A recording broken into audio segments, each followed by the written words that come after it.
La Lega Salvini Premier e il movimento Corri Campobello insieme in vista dei prossimi appuntamenti elettorali.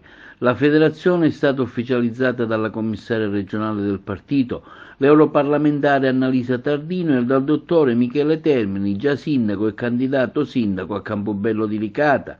Accolgo con soddisfazione questo accordo con Corri Campobello, afferma Annalisa Tardino, convinta dal confronto con un interlocutore valido ed esperto come Michele Termini, la cui capacità politica e amministrativa è ampiamente riconosciuta e come ha dimostrato anche nel ruolo di sindaco in altri che ha ricoperto con rispetto, serietà e appuntamenti elettorali. Saremo insieme dalle amministrative alle europee, lavoreremo per costruire quella classe politica competente e determinata cui la Lega siciliana aspira.